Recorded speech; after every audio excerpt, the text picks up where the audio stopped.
qu'au terme de nos travaux, que nous puissions dire en toute conscience que toutes les procédures, toutes les étapes qui devraient aboutir à la mise en accusation ont été respectées. Parce que l'exercice que nous sommes en train de faire, c'est d'accuser des responsables qui ont servi l'État. Quelles qu'en soient leurs erreurs, quels qu'en soient leurs manquements, ils ont à un moment donné servi l'État et loyalement aussi. Et leurs responsabilités qui étaient engagées dans des conditions, parfois peut-être que nous ne pouvons pas apprécier, mais si nous, on doit aller vers une mise en accusation, que cela se passe avec discernement et que nous puissions dire avec certitude l'ensemble des accusations portées contre ces ministres. Si on n'a pas un rapport d'audit, si on n'a pas les procès-verbaux d'audition au niveau des commissariats, est-ce que nous, on peut se permettre de dire voilà les infractions qu'on peut retenir contre ces personnes, alors que nous n'avons reçu que la lettre du ministre de la Justice à travers laquelle il est mentionné des faits. Je ne suis pas en train de dédouaner qui que ce soit, mais c'est des faits qui relatent des situations pour lesquelles il y a un Sénégalais qui dit avoir donné, un autre qui dit j'ai pas reçu. Même si le fait de dire j'ai remboursé peut être considéré comme une infraction, je l'avais dit, limitons-nous à ces infractions, qualifions-les telles qu'ils sont reproduites dans la lettre de demande du ministre de la Justice, garde des Sceaux. Mais si on doit aller outre en disant blanchiment d'argent, détournement de deniers publics, tout ce que nous considérons comme étant infraction criminelle qui peut à terme conduire ces Sénégalais à des situations où, après le jugement même, ils peuvent se retrouver avec des non-lieux, nous avons sali leur honorabilité, leur personnalité et leur moralité. Moi, j'en appelle à la conscience des députés. Si toutes les procédures sont respectées, nous sommes dans les dispositions d'accompagner. Je peux donner l'exemple de Ndeye Saly Diop Dieng. Sans vouloir défendre, elle a dit ici que sur les 53 millions qui sont en tout cas mentionnés dans le rapport, après correction, elle se retrouvait avec 44 millions. Les 44 millions, le DAS dit avoir cautionné plus que le montant. Bien que la caution ne veut pas dire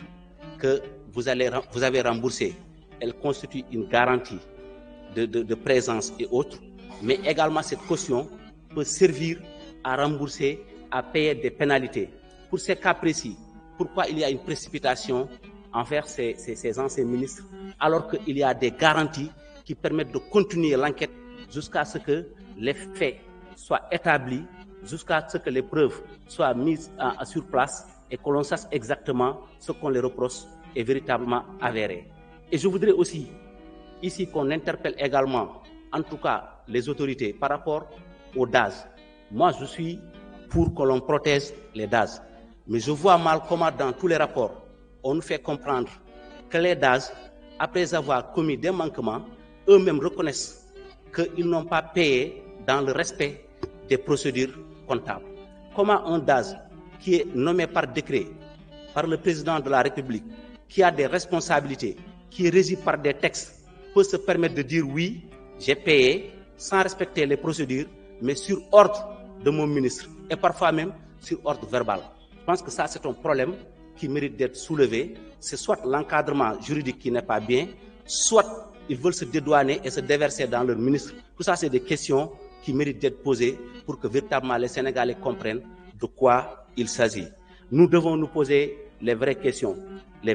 qui permettent de comprendre qu'incontestablement, il y a des preuves retenues contre ces personnes. Et ces questions, on ne pouvait les poser que si véritablement on dispose soit du rapport, soit des PV d'audition, alors que ça n'a pas été partagé en commission. Nous n'avons en commission que travaillé sur la demande du garde des Sceaux, ministre de la Justice, une demande bien qu'explicite, mais elle ne peut pas formuler ou bien reformuler l'ensemble des incriminations contre ces ministres, et cela ne suffit pas pour moi pour aller vers une mise en accusation de ces anciens ministres. Je vous remercie, Monsieur le Président.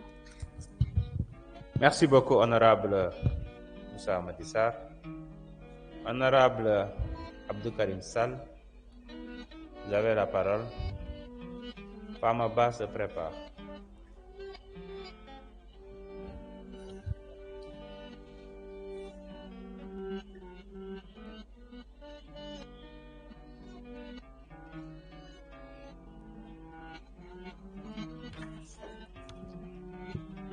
أعوذ بالله من الشيطان الرجيم بسم الله الرحمن الرحيم لا حول ولا قوة إلا بالله السلام عليكم ورحمة الله تعالى وبركاته. Monsieur le Président, Monsieur le Ministre, mi salmini on. Mi salmini bandiraɓe jooɗiɓe ene keɗo e oɗo waktu, wonɓe e nder leydi Sénégal e wonɓe e nder diaspora o. Enen fof eɗen nganndi ko ñalawma altine ɓennuɗo daaka o saaki. ɗum noon eɗen mbiya yo Allah tabaraka wa ta'ala o yoɓan en ceerno men Sirajuddin Mouhamadou Saïd Ba radiallahu ta'ala anhu, kanko e seeremɓe makko e seeremɓe makko. eɗen ñaagi Allah tabaraka wa ta'ala nde o hokkata balɗe juutɗe gonduɗe e cellal ceerno men ceerno Ahmad Tijane Ba radiallahu ta'ala anhu, kanko e ɓesgu makko e kanko e wondiɓe makko. eɗen nelda duwaw, eɗen duwono bandiraɓe men ustiɓe e ñalawma altine o nde gimmoto daaka jeeyaɓe e commune mo Orkadiéré e jeeyaɓe département de Kanel e jeeyaɓe kala nokku, kala ustiɗo e oɗo saaha taw immino ko Madina Gounass, immino ko daaka. eɗen ñaagi Allah yo Allah yurmo ɗum, yaafo ɗum, Allah harna ɗum aljanna. Monsieur le Président, nous sommes ici ce matin dans le cadre de la mise en accusation d'anciens ministres, prétexte qu'ils bénéficient de ce qu'on appelle le privilège de juridiction. Moi, je ne l'appellerai pas privilège de juridiction, je l'appellerai plutôt handicap de juridiction. Et je vais vous dire pourquoi. Monsieur le Président, la loi 2002-10 du 22 février portant loi organique sur la Haute Cour de justice dispose à son article 35 que les arrêts de la Haute Cour de justice ne sont susceptibles ni d'appel ni de pourvoi en cassation. Il n'y a que le jugement de Tabaraka wa Ta'ala, moo nekk un jugement sans appel. Le jugement des hommes doit être toujours susceptible d'appel. C'est pourquoi je considère que ces ministres ne bénéficient pas de ce qu'on appelle un privilège, mais plutôt un handicap. Donc, Monsieur le Président, je pense que notre responsabilité est engagée. Nous devons faire pour apporter des corrections à ce manquement. Je terminerai par un rappel de la sourate Baqara, ayat 42, bi nga xam ne dafa wax ni lépp loo xam ne nit mu ngi koy def wala mu ngi koy wax na moytu li nga xam ne mooy wax loo xam ne amoo ci firnde wala lépp loo xam ne danga koy seede nga seede li nga xam. wasalaamun ala man ittaba alhuda wasalaamu aleykum wa rahmatullahi taala wa barakaatu. jërëjëf Seydi Sall Honorable Famaba, vous avez la parole. Honorable Koumandiaï se prépare.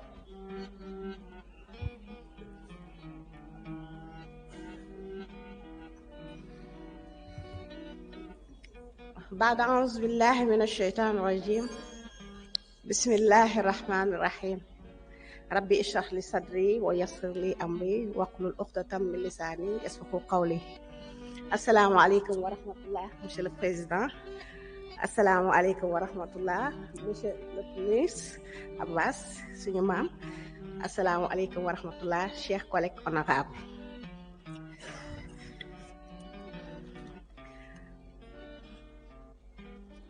Aujourd'hui, je prends la parole avec gravité, car il s'agit d'un sujet qui, à la fois, à l'honneur de notre République, à la justice sociale et à la responsabilité des gouvernants devant le peuple sénégalais. Nous parlons ici de 1000 milliards. jaaykatu gerte caaf bi xaalisam mi ngi ci biir, le grand fonctionnaire xaalisam mi ngi ci biir, même suñu sëriñ yi ci suñu wasiila yi ku mel ni sëñ Mourtada 200 millions mi ngi ci biir. Nous parlons ici de mobilisation en urgence pour faire face à la pandémie COVID-19 muy coronavirus. Ces fonds de résilience économique et sociale n'étaient pas un simple budget. Il était une bouée de sauvetage pour les ménages les plus démunis, les plus fragiles, un soutien vital pour les entreprises menacées de faillite et un espoir pour notre système de santé mis à rude épreuve. Mais hélas, au lieu de servir l'intérêt général, ces fonds ont été, selon plusieurs éléments concordants, dilapidés, accaparés, mal gérés, et parmi ceux qui sont cités dans cette gestion opaque, comme les anciens ministres du régime de Macky Sall, celui qui était là à nous dire il a les dossiers sous son coude, mais les rapports de ce régime, ça c'est clair que ce qu'on est en train de nous prononcer là-dessus, c'était le rapport du régime passé. Ça ne vient pas de ce régime actuel. En ce moment-là, nous, où est-ce qu'on était? Des hommes et des femmes qui avaient reçu mandat de servir. Mais aujourd'hui, nous ne pouvons plus nous taire. Nous ne pouvons plus fermer les yeux. Le peuple sénégalais exige des réponses. Il ne s'agit pas de règlement de compte pour ceux qui disent que c'est des règlements de compte. Mais c'est pour un procès qui n'est pas un procès d'intention. Ce n'est pas aussi un compte de règlement, comme on dit jaayante doole, parce que tout simplement ñun liñ ñu doon teg dañoo war a fay lool. Déedéet demeewul noonu. Il s'agit de vérité, de justice et de redevabilité, parce que Diomaye et Sonko sont élus parce que tout simplement ils doivent élucider certaines choses. C'est pourquoi je demande avec fermeté, mais dans le respect de nos institutions, que ces anciens ministres cités dans cette affaire soient traduits devant la haute cour de justice, parce que c'est la seule juridiction compétente pour juger les membres de ce gouvernement. Maintenant, il ne s'agit pas de condamner à l'avance. Nous demandons que la justice ne s'arrête pas aussi sur ces ministres,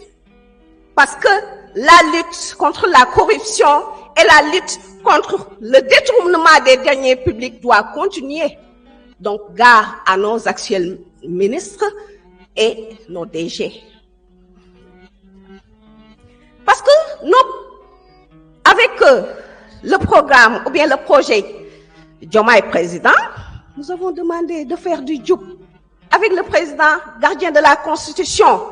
le djoubal avec le Premier ministre Ousmane Sonko et ses ministres, mais avec le djoubanti ici à l'Assemblée nationale avec notre président El Malick Ndiaye. Donc ñun suñu wareef rek la ñuy def, chers honorables collègues. L'impunité et le terreau de la défiance. Si nous voulons restaurer la confiance en ces citoyens sénégalais et en nos institutions, nous devons agir. Nous devons assumer notre rôle de représentant du peuple, garant de la transparence, du bon usage des ressources publiques, ou bien des ressources publiques. Pour ces familles qui étaient démunies, surtout ceux qui n'étaient pas de la mouvance présidentielle, qui n'ont rien reçu. Ce n'est pas une humiliation, c'est juste ngeen ñëw leeral seen bopp, ngeen dëggal seen bopp, yéen a assumé woon jël ay responsabilité, kon dafa war ngeen leeral askan wi liñ leen joxoon ci ay bien, liñ leen joxoon ci xaalis, ngeen ñëw leeral askan wi, jarul jooy di yuuxu di woote wallu. Vous n'avez pas besoin de ça, juste dem leen ngeen leeral seen bopp. C'est la loi, donc nous devons la respecter. Respecter la mémoire de milliers de Sénégalais qui ont souffert pendant la pandémie. Et je m'en vais pour dire en anglais, Honorable Excellencies, no one should be above the law. Kenn mënul nekk au-dessus de la loi. On est dans une institution, on doit répondre à ces actes, donc on doit répondre. We should have to know the justice, what is really or what is done for this fund of during the COVID-19. May wax samay mbokki wolof ku ci mel ni Mansour Faye ak ni mu doon jaayee arrogance ñu wax ko mu ne non duma wuy ji parce que tout simplement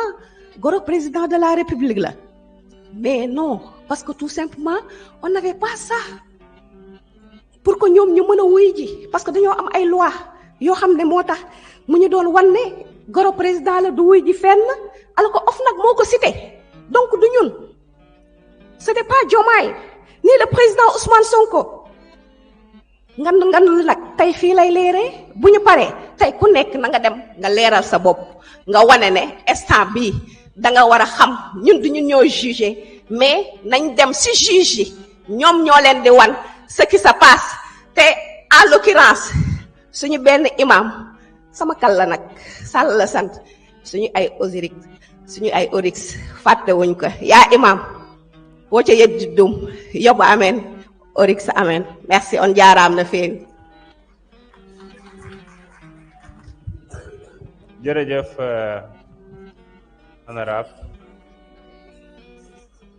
honorable Coumba Ndiaye mën nga ñëw jël kàddu. Honorable El Hadji Ousmane Fall mën nga waajal.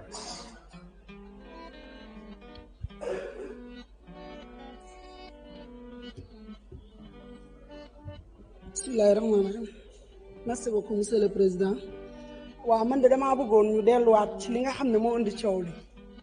maanaam ñun dañoo toog ñu dégg feebaru coronavirus ci Siin avant muy egg ci Sénégal ñu ni problème am na ni ñu woote ci biir woote boobu nag président Macky Sall nekk palais mu wootee président Ousmane Sonko nekk président wu parti Pastef dem wuy ji ca woote boobee ba mu wuyjee fàtte dafay xajoon mu dem ñu génn président daan ne dafa bëggoon ñu wootee loi d'habilitation générale pour may ko doole boo xamante ne nii dina tax ñi nga xamante ne nii ñoo feebar ñu jàppale leen moom muy buur di bu mi di def di dindi bi loolu amee président Ousmane Sonko dem wuy ji ko bi mu ko wuyjee nag da cee teyoon tuuti loi boobu mu ne moom du ko voté ndax li tax du ko voté mooy dafa fekk ne li mu gis doyu ko te yàlla jox na ko dëgg ndax li mu gis ñun ñëpp moom lañ gis li mu gis mooy xaalis boo xamante ne ni ay sëriñ danoo jëloon seen ay millions yor ay taalibe yor yëpp ñu teg ko ñu ni nañ si dimbali faj si maladie ñu gis ay nit yoo xamante ni dañoo jël xaalis dañu xalaat ndax kat tuumaaluñu kenn ku mu neex nag nga taxaw nga tuumaal sa bopp ndax su fekkente ni yoon daf laa woo nga war a dem nga wuy ji yoon nga taxaw nga yuuxu fu ne nga aw fa loolu xer ñaaw na ci ñun dañoo xonq rek waaye duñu ay liir démb fekk nañu fi barki démb fekk nañu fi gis nañ ni ñu yore woon réew mi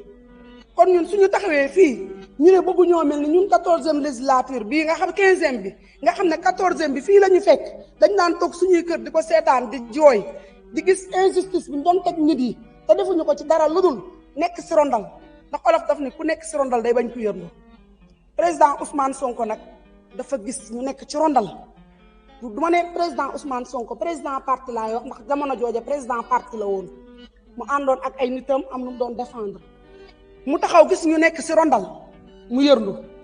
bu mu yërndoo ne xaalis bi fi ñu ko jëmee du fa dem wax lam ca xam ñu créel ko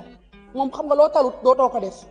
boo talul dara doo wax ñu ne ko yow doo ko tal doo ko fekkee sosal ko pour kii laajte fii la fa xewoon sénégalais yépp taxaw xam ne dañ ko sosal ñu génn jàppale ko biñ génnee jàppale ko ñu rey si ay nit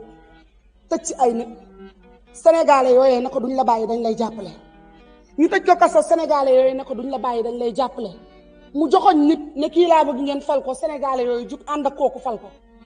mu taxaw ne Coumba Ndiaye ma nekk ca Ndindi ca ginnaaw Jurbel damaa bëgg ñu def ko député sénégalais yépp jug def ko député kon kooku jàpp naa ne bu ko sénégalais yi xamoon ci moom caaxaan kon bàyyi nañ ko bu yàgg ñii caaxaan xam nañ ne ñun ñëpp fii lañ dëkk dañoo xonq mais dañuy liir ñii caaxaan mooy ñu ne ñoo jël xaalisu askan bi ndax kat man député laa de chaque jour damay jógee Jurbel di ñëw fii aw ma fu ma nekk aw ma oto mais teewul chaque jour damay ñëw ñu gis ay député yoo xam ne ñu ngi yor ay buñ jógoon tey rek ay convoi moo leen di topp fukki oto juróomi oto salaire mënu ko am fan lañ ko jëlee ji ñu kenn ba tey de ñu wëlbati ko waat ñu ne ministre nga yoro say château fan nga ko jëlee ji ñu kenn de kon bu ñu kenn rey li fi nekk mooy xaalisu Covid 19 bi nga xam ne ku ci mel ni sëñ Mountakha nga xam ne ci dëgg ci fulla lay dox yëpp ko yërëm Sénégalais yi yëkkati ay millions joxe millions yooyu lañ ne fu mu nekk fu mu dugg nañ ko génne lii rek la koo xamante ne yoroon nga ci dara nag génneel li nga yor nga ne moo ngi nii lii laa yoroon fii laa ko def lii laa ko defee leer na nañ ni su boobaa yoon du la topp koo xamante ne ni nag yow xam nga ne li nga yoroon jubaloo jubanti woo ndax nag dama ni baatu jubal jubanti président Diomaye mi ko wax ci ñun la ko wax ndax ki soog a ñëw kooku lañ ne na jubal na jubanti na jubal na jubanti mais ki nga xam ne dafa yoroon ba yàq kooku dañ koy jubanti bala kooku du wax jubal kooku jubanti lañ koy def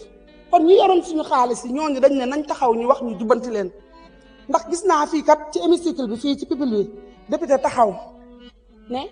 man lañ singali te yoruma lu dul 100 millions wala 2 milliards gis nga man loolu su ma ci jotoon 100 millions yooyu su ma jotoon ci 50 millions yi élèves étudiants yi nekk ni di taxaw nga xam ne dañoo ket pour bëgg logement seen chambre yi amuñu ko ñu wër di ket ñooñu dama leen siy jox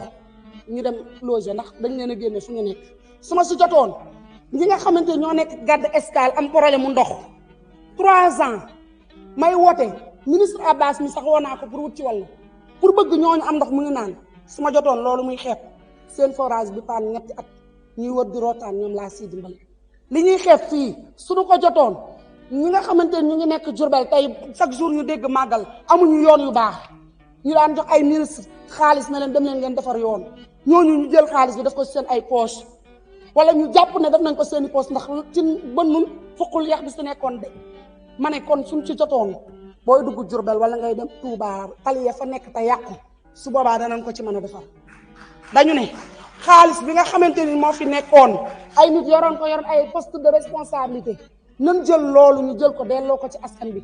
munoo fee nekk ministre toogoo 2 ans 3 ans wëlbati ko xaalis bi nga am ay château yore xaalis bu dul jeex loolu ndax lan salaire kese mënul loolu ñun ñëpp dañuy fayeeku balaa fin du mois jot demande sociale bi fi nekk nit ñi jaaxle yi ñu def jafe-jafe yi ñu nekkal ñun député yëpp kenn ci ñun sa salaire balaa fin du mois jeex na ba nga lebaat kon ñun bu ñu gisee ay député yoo xam ne soo leen gisee dañoo lekk ba suur taxaw fii naan bëgguma mel ni 15e législature bi nga xam ne ñun ñii jàpp naa ne suñu liggéey ñëpp ko rafetlu ñoom sax dañ koo rafetlu kon rafetlu googu ñu ko rafetlu kon rafetlu googu ñu ko nit ñi rafetlu googu ko nit ñi rafetlu damaa bëgg ñu xam ne ñun damaa bëgg rafetlu googu ko Sénégalais yi rafetlu président yow man président man bu ma gisee mu ne xaritam nga boobu laa xam lu tax xaaral non soxna Racky souffrir en silence bul yàq waxtaan bi nga souffrir en silence waaw mais waxul ak yow bul yàq waxtaan bi président sama temps des na waa jërëjëf président yow yaa ma xamul président ñun dañ ñoo yar tënkuñu fii bi nii ñëw dañ ñoo yar tënkuñu ñoo leen gën a pànk aller retour waaye dañ ñoo yar tënkuñu teg ay nit taxaw dañu xaar ay nit yu wér président Diomaye kenn xamu ko ci caaxaan yar bi ne ci moom lañ bëgg mu ne ci ñun kon damaa bëgg fii lu fi waay di jaay rek ñoo la ko ëppale aw yaram nag la ñu ëppale wut waaye lu fi waay di jaay rek ñoo la ko ëppale kon ma bëgg ñu xam ni président am na fi nit yoo xamante ni bañ leen séenee ñu naan président loo may ree ku wér duñ la ree fii kenn réewu fi kenn ku fi wér rek boo ñëwee taxaw waxi ni ngay wax kenn du la ree kon kun fi ree dañoo xam ne daa am lu ne ci yow ma bëgg président ñi nga xamante ne ñoo jël xaalis askan bi ak ñi ñu xalaat ne ñoo jël xaalis askan bi nañ ko delloo si lii mooy wax ji jërë ngeen jëf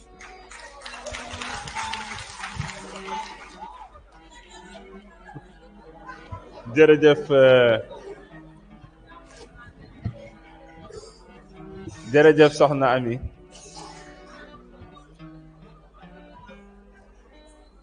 kon ñi ngi jox kàddu gi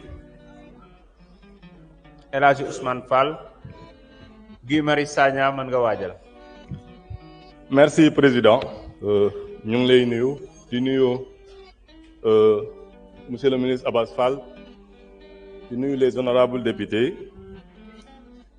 di nuyu la population de Dakar et surtout ceux de ma commune de Gueule Tapée Fass Colobane di profiter occasion bi di jàlle waa Vélingara ci accident bi amoon ci xale yi nekkoon ci benn collège te ñu am ci ñu ci faatu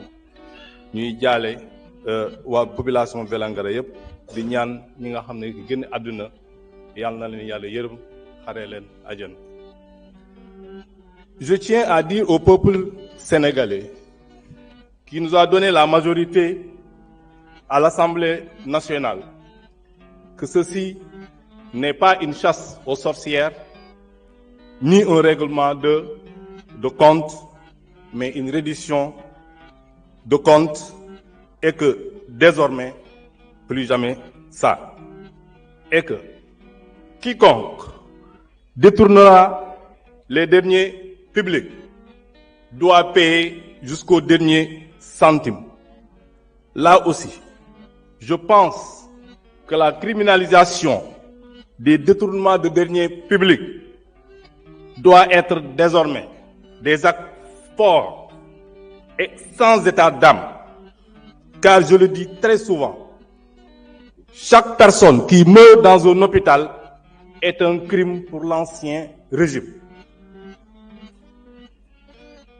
Parce que nag, ils ont pillé ce pays, lapidé ce pays avec une gestion opaque, comme le fonds Covid-19, etc. Ils n'ont pas non plus orienté la gestion de ce pays vers les axes prioritaires, mais dans leur poche pour s'enrichir illégalement. Aujourd'hui, plus de 500 femmes meurent chaque année dues aux complications liées à la grossesse et à l'accouchement.